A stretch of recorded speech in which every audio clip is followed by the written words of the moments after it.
वैसे तो बहुत से सेलर को लगता है कि अमेज़न अगर आपको सेफ्टी क्लेम का ऑप्शन दे रहा है, तो वो सिर्फ़ आपके बेनिफिट के लिए है। वो आपके लिए बेनिफिट के लिए तो है, लेकिन वो आपके लिए नेगेटिव भी साबित हो सकता है। अब नेगेटिव किस तरीके से साबित होगा, वो मैं आज आपको बताने वाला हूँ। जब हमारा कोई भी प्रोडक्ट अगर जाता है, डिलीवर्ड होता है कस्टमर्स पे, या फिर मान लो वो आपका इन ट्रांजिस्ट होकर आपको वापस मिल जाता है, तो अमेज़न ने सेफ्टी क्लेम का ऑप्शन दिया है सेलर के लिए कि अगर उनका प्रोडक्ट डैमेज हो रहा है या फिर आपका प्रोडक्ट जो है वो आपका रॉन्ग आपको मिल रहा है, तो इस केस में जो है कि आप अपना सेफ्टी क्लेम फाइल कीजिएगा और कुछ कंपनसेशन आपको अमेज़न यहाँ पर प्रोवाइड करा देगा। लेकिन क्या होगा, मोस्ट ऑफ द सेलर्स क्या है कि इस पॉलिसी का जो है वो गलत फायदा उठा रहे हैं।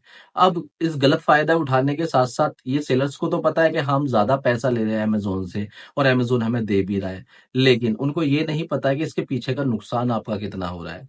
भाई सीधी सी बात है, आपका जो प्रोडक्ट है कौन सा सेल होगा, जो आपका टॉप सेलिंग बन रहा होगा, जिसके सबसे ज्यादा ऑर्डर्स आ रहे होंगे, और आप सेफ्टी क्लेम भी सबसे ज्यादा उसी के फाइल करे जा रहे हैं। तो क्या आपने कभी ये सोचा है कि आपके जो सेफ्टी क्लेम्स लेते हैं, कि अमेज़न आपके सेफ्टी क्लेम्स एक टाइम पर बंद भी कर देता है, कि आपको फिर 1 महीने का, 1.5 महीने का टाइम देगा वो, कि आपकी नंबर ऑफ लिमिट्स जो है वो बंद हो चुकी है इस महीने की, अभी आपको नेक्स्ट मंथ के लिए वेट करना पड़ेगा। तो सेलर लोग ये सोचते हैं चलो कोई बात नहीं भाई, हमने तो आज इस महीने तक के अपने क्लेम्स ले लिए हैं, पैसा अमेज़न से ले लिया है, अब नेक्स्ट मंथ हम स्टार्ट कर देंगे।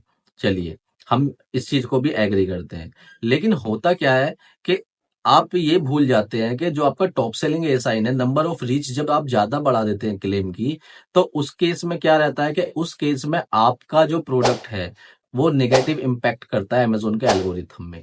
कैसे?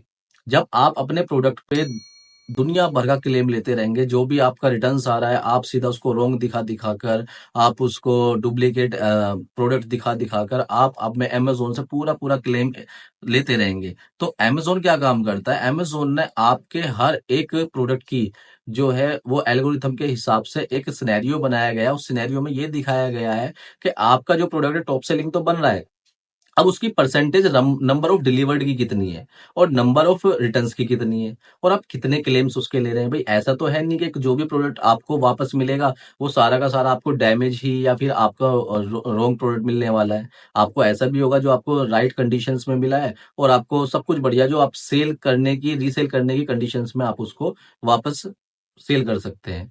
तो अमेज़न क्या काम करता है, आपको इन चीज़ों को भी ट्रेस करता रहता है और इन चीज़ों को भी आपके आइडेंटिफ़ाई करता रहता है कि आपके कितने रिटर्न्स आपको मिले हैं और कितने रिटर्न्स का आपने क्लेम फाइल किया है। तो इस केस में होता क्या है, आप अपना खुद का लॉस करते हैं हर एक प्रोडक्ट का रिटर्न्स फाइल करके। कैसे? कि आपका जब कोई भी प्रोडक्ट होगा, आपने उसको मार्क कर दिया, भाई क्लेम ले लिया कि भाई मुझे रिटर्न मिला है, डैमेज मिला है, तो अमेज़न आपकी इस एक्टिविटी को भी ट्रेस करता रहता है कि आपका जो प्रोडक्ट है, वो आपका अच्छी क्वालिटी का नहीं है।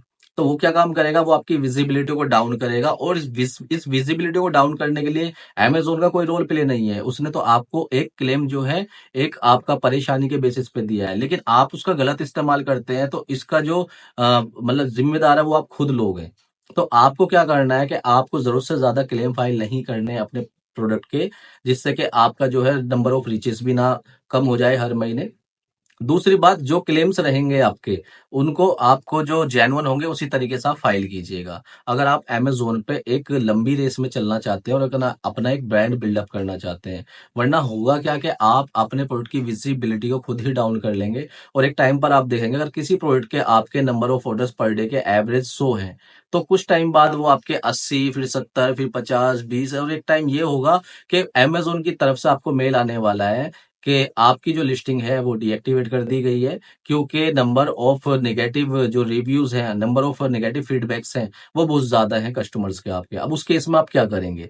अब उस केस में आप प्लान ऑफ एक्शन देंगे अमेजोन को कि भाई हमने जो है अपना कॉन्टेक्ट जो है मैन्युफैक्चरर्स कंपनी से अपना डिनाई कर दिया और दूसरी कंपनी को हमने अपना हायर कर लिया है, और उसके बाद में अमेजोन के आप हाथ में देंगे इस केस को। अब अमेजोन चाहेगा तो आपकी लिस्टिंग ओपन भी कर सकता है, अदरवाइज वो परमानेंट आपकी डीएक्टिवेट भी कर देगा। अब आप सोचिएगा, उस लिस्टिंग पर अगर मान लो आपके 100, 200, 500 रेटिंग रिव्यूज हैं और सबसे ज्यादा आपका जो है वो प्रोडक्ट सेल होता है, वो ज्यादा आपको प्रॉफिट देता है, और इवन आपने एज अ मैन्युफैक्चरर्स या फिर मान लो रीसेलर आपने उसकी इन्वेंट्री बहुत ज्यादा बना रखी है, जब वो लिस्टिंग आपकी डीएक्टिवेट हो जाएगी, बंद हो जाएगी, तब आप क्या करेंगे?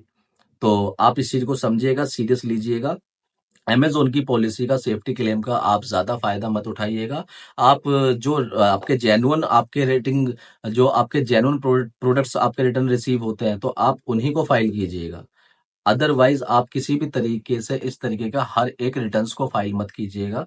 अदरवाइज़ आपको इन प्रॉब्लम्स का सामना करना पड़ सकता है। तो उम्मीद करता हूँ ये वीडियो आपको अच्छी तरह समझ में आ चुकी होगी और इम्पोर्टेंस भी आपको पता लग चुकी होगी कि किस तरीके से अमेज़न में एक स्ट्रॉन्ग सेलर बना जाता है और अपनी एक लिस्टिंग की विज़िबिलिटी को इम्प्रूव करने के लिए किस तरीके से रेटिंग रिव्यूज़ आपको फ़ाइल करना पड़ता है।